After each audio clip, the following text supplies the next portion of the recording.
So, Jink, are you excited to be here with your wife and doing an interview? We've been talking about this for a couple of days. Have you really? Yeah, since you started this. I really appreciate the two of you coming in here. It's you're actually the first married couple, or the first couple. I've had wives and I've had men and I've had wingmen and lead, but you're the lead on this one, that's for sure. So thank you for that. You're welcome. I would love to know a little bit about your background. How did you guys meet? And what was it like through courtship, with a pilot, or can you tell me a little bit about your background of how you met and how you got married? We were both attending Arizona State University, and I had done all of my academic work at the end of the fourth year. But then the next semester, I was going to do my student teaching. And so I moved out of the dorm and moved in with 3 gals, and we lived in an apartment complex that was all college students. Well, Jim was a college student. He lived in that apartment complex. He was going to school with the Air Force. The Air Force was putting him through school. So he was doing 4 years of college in 27 months. Ooh. Yes. Yes. Engineering. Mechanical engineering is what his degree was. And so I had really been focused on school, and I had not done much dating. And so then I thought, well, while I was doing my student teaching, I would go ahead and do some dating, which I did. And then I met Jim probably, 4 weeks after I moved into the apartment complex. The way I met him was he was down at the swimming pool with a whole bunch of girls telling elephant jokes. And I was like, oh, please. So I was not impressed and left. And that was, I just wasn't too interested. And then, like I said, I started doing some dating. And Jim and I, we just kind of became buddies. We just enjoyed doing things together, and it was real low key, and at least that was my take on it. And so then he invited me to a few football games, and then Christmas rolled around, and he informs me that he has a girlfriend in Washington. And I was a little shocked by that because, we were buddies, and I went, I need to start rethinking this situation. So in February, we got engaged. And then, I left the part out. January, that's right. I left the part out where he sat in my living room and met every single date that I had. And that is an effective tactic. Oh. I am so in. I bow to your greatness. I bow to your greatness. And so I actually had dates say to me, does he always sit in your living room? And I said, yeah, pretty much. He's there. She didn't add the only during her dates. So there was an iron gate outside of our apartment. And when I'd hear my date leave and that gate would close, then I would leave the apartment and go down to Jim's apartment because he was always studying. And then I'd sit and visit with him for a couple of hours. And so everything just kind of evolved. Like I said, we got engaged, and I graduated from ASU on a Friday, May 26th. And we got married May 27th. Wow. So during all of this, when were you heading to Southeast Asia, Jim? I didn't know where. I was enlisted at the time. Okay. And I was being... I was going to school under a program that the Air Force had to put you through school, and then you went to officer training after the school. And then after officer training, I had a directed duty assignment out of the ASU to be an engineer out at Vandenberg Air Force Base. So I didn't know whether I was going to go fly. Mm-hmm. Can you lead me through how that took place a little bit? How did you get to... Where were you in the relationship? How many years were you married when you got your orders to go to Vietnam? Well, we had three months to May to August. Mm-hmm. You were still going to school. Mm-hmm. And so he didn't finish school until August. Then he went to officers training school in Texas, and so was gone 3 months. And during Then- that time, they asked me what I wanted to do, and I said, "Oh, I'll fly airplanes." And I said, "Well, we'll see what we can do about it." I can still remember the day when the training officer came up to me and said, "Mr. Bender, you're going to be a pilot." Yep. So Very happy day, I assume. Oh man. Mm-hmm. And so then we headed off to Valdosta, Georgia.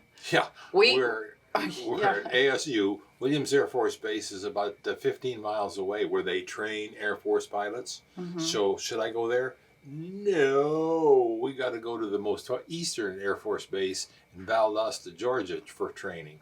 Mhm. Mhm. Anyway, it was great. And How so, well, I was going to say that going to Valdosta, I'd only been out of Arizona once in my life. And so going to Valdosta across country was quite a endeavor. It was exciting. It was scary. And the interesting thing was that I was born in Valdosta. And my dad was in World War II.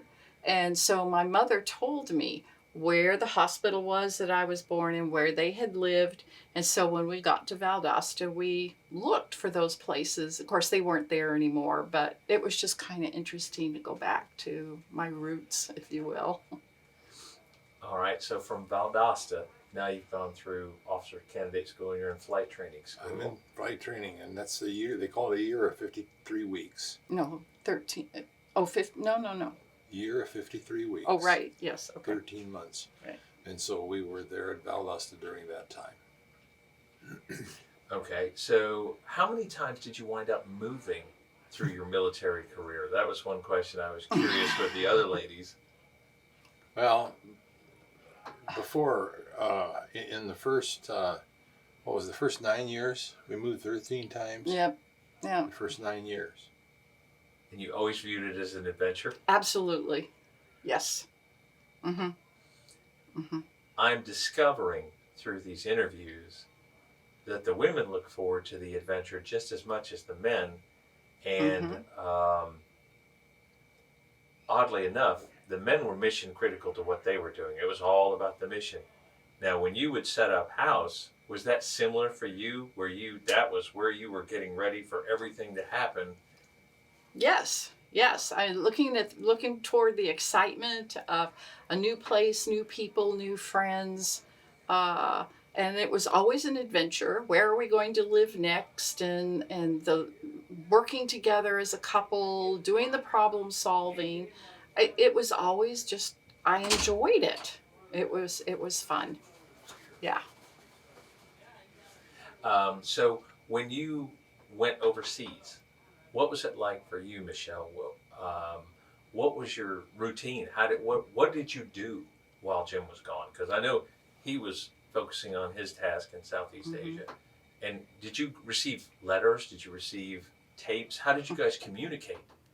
Well, one of the things that we decided to do before he left was he had gone through all this training to do this flying. I had done all my training to teach. And so we said, okay, let's use this year as a year to accomplish goals and experience what our training has taught us. And so Jim was going to go and do all this flying, and I was going to go and teach. And so I moved back to Arizona and moved into an apartment with my college roommate, and got a teaching job in Phoenix, and then went to graduate school. And so that was our goal. Let's make the best we can of this year. And then we wrote letters every single day. How long did it take the letters to get to you, Jim? I don't know. Would they come one at a time, or did you get packs of them? Sometimes they would come one at a time. Sometimes I'd get 8 or 10 at a time. It just depended. You never knew. But I always knew he would write every day. And we also sent little cassette tapes back and forth. But that was a little bit later, because then those started to become popular, and we were able to do that and just talk to each other a little bit on these tapes. Do you still have those tapes? No. There's one or two of them around, but no, we taped over. I mean, we used the same. We kept tape. using the same Same, tapes over. Mm-hmm. Yeah. Mm-hmm. That's what I've heard. Yes. If you need, I have a gentleman in Florida that you can send the tape to if you want to have it turned over to digital. If you don't have Oh. a tape recorder, if you ever wanted to hear what was on that again, he's done some stuff and we're a really nice guy. So Oh. if you like that, I've got that information. I just thought I'd throw that out there. Sorry to Okay. interrupt this, but so you're over in Southeast Asia, and for this segment, can you tell the people what you were doing and what you were flying and what your mission was while you were there in Thailand? I was lucky enough out of pilot training to be assigned to the A-1 Skyraider. And that's all I wanted to do because I had grown up with John Wayne movies. And so, hey, you know, the Skyraider was just that. It was like going back and being a part of War in the Air and Victory at Sea and all of that stuff that I had watched as a child growing up. So when I had to stop in the Philippines for some training, go through survival school, the snake school we called it, and then jungle school is what it was, and then on over to Thailand, where I started to fly the Skyraider. And the Skyraider had essentially 5 missions, the most important of which we spoke about at another time, which is a search and rescue. But we also did armed reconnaissance, we did helicopter escort, we did night interdiction, and we did close air support. And so, and those were less often, the search and rescue was when it happened. The others were kind of scattered, but armed reconnaissance and night interdiction is what we did most. So that's what I was doing. Was I prepared for that? That was just the next thing. After 27 months of school, it's supposed to take 4 years, I was kind of in a high-speed learning. And then I went through pilot training, and I did well in pilot training. And so did fine with the Skyraider. I really liked flying the Skyraider. But as I told you earlier, you look inside that thing and it's got stuff everywhere. But it became second nature. Mm-hmm. Between the H and the E models. Yeah, well, it didn't make any difference. You know, we had H's and J's, H and J's, which were the newest, and we had the E's and G's, and they were the blue room ones, and the G's didn't have any stick in the side, so if you had somebody riding with you, their eyes are always big. If it was another pilot, he at least could have done something if something happened. But anyway, that was just what we did. Now, while you were at home, did you worry much? Or how did you cope with that, knowing where he was? Because World War II in Korea, the news wasn't as prevalent. But when it came to Vietnam, it was on the TV every night. It was part of the story. What did you do, and how did that make you feel? One of the problems for me as a military wife and a husband in Vietnam was the criticalness of the culture at the time. And so the harassment was extensive for us. And so we were told before Jim went that do not tell people that your husband is in Vietnam, because that can really bring on problems for us as wives. So I was pretty isolated. I was not within a military community because of where I was teaching and just wanting to go to school. And so I was isolated from that military community support. And so during that time, I did not tell people that he was gone. But I will tell you a couple of things that did happen because of that. And shortly after Jim left, I started getting harassing phone calls from someone. And don't know why, don't know who. But then about 6 weeks after Jim left, about 3 o'clock in the morning, I woke up and a man had broken into the apartment and was down on the floor next to my bed. And Jim had told me, he says, if you ever find yourself in a situation that you can't get out of, make as much noise as you possibly can. So I'm in an apartment complex. And let me tell you, I let people know that there was something wrong in that apartment. So that was my first incident. And then the second one was when I was teaching at the school, the only person that I told was my principal. Because I said, I will be going on R&R and I will need to take a couple of weeks off. And so in November, we went on R&R to Hawaii. And unfortunately, he announced over the PA system that I was going on R&R to see my husband. Now, this school was K through 8. So it was a big school, lots of teachers and things like that. Well, at the end of the day, a husband and wife teacher team came in, they closed the door, and they said, we want to talk to you about the fact that your husband is a baby killer and he's over there killing all these people. We disagree. We're so angry at you. And I'm like, I said, it's his job. And they said, we don't care. We do not approve of what's going on. We don't approve of what you're doing. We don't approve of what's going on in your life. And I finally said to them, he does search and rescue. And they just kind of looked at me. I said, pilots get shot down. He goes and rescues our men who have been shot down. They were so taken aback by what I had to say.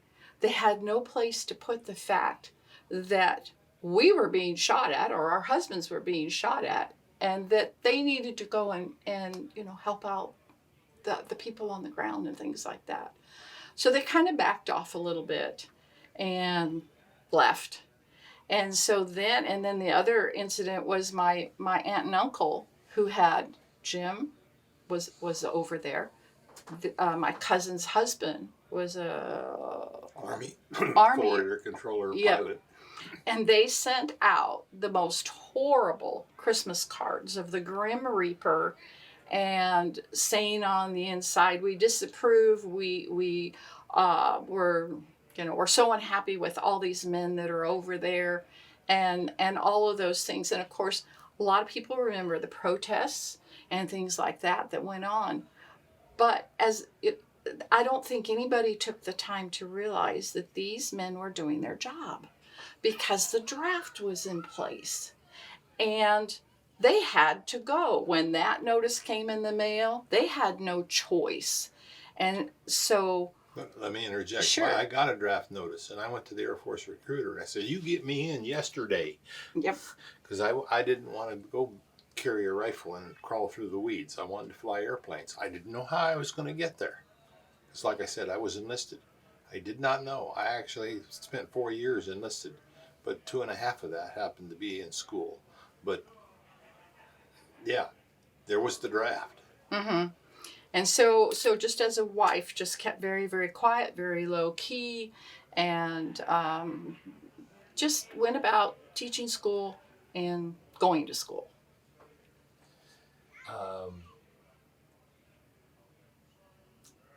After Vietnam, what did you do? Did you retire? I'm sorry, I'm trying to remember. Yeah, well, we didn't go through it. When I came back from Southeast Asia, I was over there a year, from June to June. And when we came back from Southeast Asia, then I was assigned to be a instructor at a undergraduate pilot training base in Enid, Oklahoma, Vance Air Force Base. The thing about Enid is that you have miles and miles of beach, about 1,000 miles of beach in all directions. It's just flat. It's in the plains of Oklahoma. Yep. But we were happy to be there. It was a great assignment. Good people. I have to say all assignments were good. We made the best of our assignments. And you were a team, truly. Your marriage truly is like a lead and a wingman, wouldn't you say? Well, we actually had the conversation after I came home from Southeast Asia. Then I said, okay, now, we were together for almost a couple of months. I was gone for a couple of months. We got together for a few more months and a year, and then I'm gone a year. Can we live together? Yes. And, but I'd worked too hard to catch this one. To wrap this up, the other day when we first met, you were telling me about an experience that you had in the airport on the way here. Could you lead us into that and tell us a little bit about your trip coming here and the experience in the airport, please? Yes. Jim wears a hat. Oh, you have it? No, it's similar to my Skyraider hat. Yes. It says a Vietnam veteran. Yes. And so we were in the Phoenix airport, and I wanted to get a cup of tea. And so Jim and we were just kind of standing there, and I was getting ready to order, and he said to me, I think I'll walk down to the gate and I'll meet you down there. So, okay. And so off he went, and then I stood and I was waiting to get my tea. And there was this man standing next to me, and he said to me, was that your husband? And I said, yes. And he said, was he in the Vietnam War? And I said, yes. And he said, I want you to tell him thank you. Because of what he did, I have my wife. And I had to think for a minute, and I said, well, did she immigrate from Vietnam? And he said, well, not exactly. He said, she was on the roof of the embassy when the last of the helicopters came in to try to get as many people off of the roof as they could. Which we saw last night. Yes, it was in that picture. And he said to me, we have been married 30 years. And then he looked at me and he said, how long have you been married? And I said, 52. And he was like, oh my goodness. And so he said, please, please tell him thank you for what he did while he was in Vietnam. And I said, well, he flew the A-1s and he was search and rescue. And he said, oh, that's so wonderful. Thank you, thank you. Mm-hmm. That is fantastic. Side note with myself, I don't know if I told you this last night or the other night, but I was a kid and growing up in upstate New York, and I went up back to feed our pigs, and I wrecked my bike on the way down the hill in the rain, and I got cut pretty bad. So my mom takes me to get stitches, and she's smacking me in the head the whole way. You idiot! Now she's late for work. So what's she gonna do with me? She dumps me off at my grandmother's house, and it was the day that South Vietnam fell, and I sat and watched those people on that roof, and it still bothers me because I realized at that young age when I saw that last helicopter leave, I was like, oh my God, those poor people, and my grandmother was just distraught. And that image I can still see the people on that ladder trying to get up on that pad, and we all listened to Roger's story last night. One of the things he didn't say was one of the Skyraiders that came in, and I think one of the other guys alluded to it, 16 people crawled out of one of these airplanes, and they were just get everybody out you can, but there were had there been a plan, you would have saved a lot more people. Had things been different, there are a lot of things about that war that would have been different if it had been handled more correctly, not only during but afterwards. And so there's a lot of disappointment there. But relate to him, or you actually asked the ladies when they were chatting about the camaraderie and how they just, this is a friendly group. Everybody here is comfortable with everybody else. How was it when you would go into a new base? What was it like with the women that when you got greeted or when you arrived? Oh, it was amazing. It was like a sisterhood. We just immediately made friends. Everybody took care of everybody. Military wives, they're strong. They have courage. They're very inventive when it comes to doing things. And we were laughing at the table the other night because we were all saying, when we were all stationed here in the South, the hurricanes would come through. Oh, save those airplanes. The men get in those airplanes and get them out of here, but let's leave the women and children behind.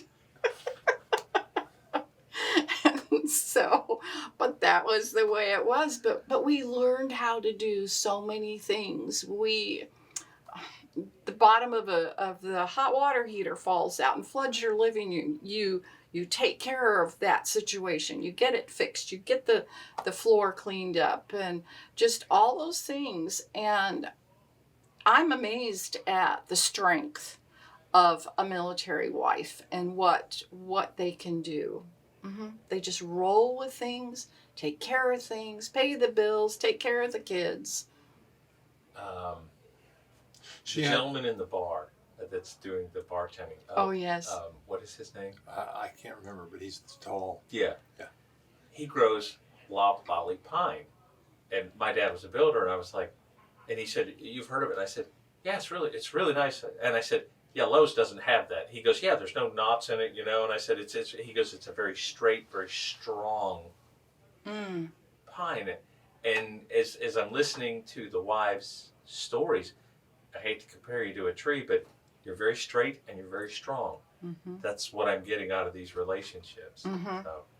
And it was so fun the other night. There were 8 or 10 of us just sitting there, and you would have thought we all knew each other forever. He did. And I did. and none of us knew each other. We were just, well, like I said, a sisterhood. You just have things to talk about, experiences to share. I came up with a reality TV show. It's going to be called The Wives' Tales. Oh. And they're the rudder in the relationship. And one of the guys said, Yeah, that's very, very true. Very true. We didn't know it at the time that because she was teaching, she didn't have that camaraderie. But she did have her college roommate. And she had a conversation with that college roommate just this afternoon. Right. We were talking about the draft and how the young men, they had to go. They didn't have a choice. And she was telling me that when she went to Champaign, is that in Illinois? Yeah. To work on her master's degree. She said she met a lot of people young men who were working on their PhDs, and they were doing the draft deferment. And she said she got there in June, and because they were doing their PhDs, they had been getting deferments kind of along the way. And she said they ran out of, the government wouldn't give them deferments anymore. And she said they were in the middle of doing all their research and everything. She said by November, they were all gone. The government wouldn't give them their extensions. And she said she has no idea what happened to all the research that they were working on because they had to go to Vietnam. It was a hard time. It was a very hard time. And it was unfriendly coming home. Oh my, yes. And, I wouldn't have worn that hat at that time. Wouldn't dare. When did you start putting the hat on? It's been about a year. Yeah, about a year, something like that. I've had this one that I've worn, and I let it be known that I was an Air Force pilot. When I was still in the service, I would go around with my uniform on. I didn't make any hidden moves, but during the 70s through about 75, it was just there were places that you just didn't wear a uniform. And then when I got out of the Air Force in 1984, I had the fortune to be picked up at the Boeing company and go to work in an area with a whole bunch of retired military guys. So your community just extended. It's just extended, that's right. Wow. So, but we still had difficulty in the camaraderie and in the what's the word I want? Not the sense of community. The community, yeah. There in Seattle. Yeah. And we were out a little ways, and it was just difficult to make connections with people the way we've been making connections for nigh on to 20 years 20 practically. plus years. Yeah. And all of a sudden we had lost that. So that's been an education in getting out of the military. That's the one thing I hear from every person that leaves the military is they miss the camaraderie and the community, Yes. because we don't have it out here. I'll be honest with you. I had a great Marine that worked for me, and that was his thing. He was talking to me about it, and it's very dog eat dog and scrappy and snarky, and I admire you for what you had and what you still have with your friends. I really do. It's pretty amazing to watch. Yeah, it's such a small world. Did you interview Randy Bertrand, the great big guy? I don't think so. No. Okay, well, he and I went through same OTS class, same pilot training class, A-1 class, and then we both went off to be UPT instructors. And so there we were, and he's sitting out there right now, and we still laugh about the things that happened in pilot training together. And sitting next to him is Jim Kelly, who gave me this name. As I explained, I got his airplane shot up, and he wasn't too happy about that. But he's sitting out there, and as we leave here, then we will go and continue conversing. And well, and then one of the things when you were over there, that several of the men got together and they decided how they would take care of each other's wives if anything happened. Yeah. And you might explain that a little bit better, because it was Randy. it was just it was one of those things that was unspoken, that if something happened to this individual, that we would make it a project to see what was going on with the wife and kids. So, and that was very comforting to me when Jim told me that, because I thought, okay, I have people that I can go to and I can say what happened, or explain the various situations. And that's an interesting point right there, because we did lose a pilot on a huge SAR in March of 1970, and the family knew nothing. And that was the Hudgens family. And so in the 1980s somewhere, now we're 15 years out from, or more out from the time. I read in the retired officers retired officers magazine manual, and it was a little blurb that said, anybody having any information on Ed Hudgens, please let so and so know. Well, I knew the pilot that was flying behind Ed when his airplane was hit, and I can still hear his voice in my head that says, "You're on fire, bail out, bail out." Well, the airplane blew up. How it got hit and what happened, we don't know. But anyway, there was no chance of him surviving the incident. So I called this fellow, and I called him. I hadn't talked to him in nearly 20 years at that time. And I said, "Hey, Ron, this is Jink." And he goes, "Yeah, I know who I'm talking to." And then I told him about that I saw, and would you be willing to call him? And I gave him the number. He says, "Sure." And so as a result of that call, Ron did call them. He did tell them what he knew. The family came to a reunion we had in Phoenix, when we had an A-1 reunion in Phoenix. And then Jeff Hudgens was here yesterday. This one. Yeah. I've noticed in the discussions that unfortunately the military doesn't tell a lot of details to the family. They can't. And I understand that. They have to keep it clean, but I'm seeing an effort just like this where the men are reaching out to the families. The families are getting closure through whatever means, and it's got to be such a wonderful moment for them to know that somebody was there with them. I did an interview not long ago with a Special Forces bright light mission guy, and his job was, if a plane got shot down, they would take Green Berets and drop them in to recover the bodies. And the VC knew they were coming, so it was always a fierce battle to go in and try to recover. Yeah. Well, he went in after an A-1 Skyraider pilot. They had two teams already pushed out of the area, and Don Engelbrechtson was the key guy in between that helped the special forces guy get in touch with the family, because it always bothered him. He said, I came back with a helmet. I always hoped was it enough? Yeah. And he said, I never had any other problems with Vietnam. He said, that just haunted me about that guy. Was enough for the family. And they put them together. And we were in Sevierville at the, Neil Melton's place, and at the Tennessee Museum of Aviation. And up walks Kyle Wolcott, the son of the pilot that George had gone looking for. And they sat down, and Kyle said, to meet the man that was there trying to recover my father meant more than anything else. And then to find out what they went through, so I guess it comes back to the responsibility and the dedication to the other man.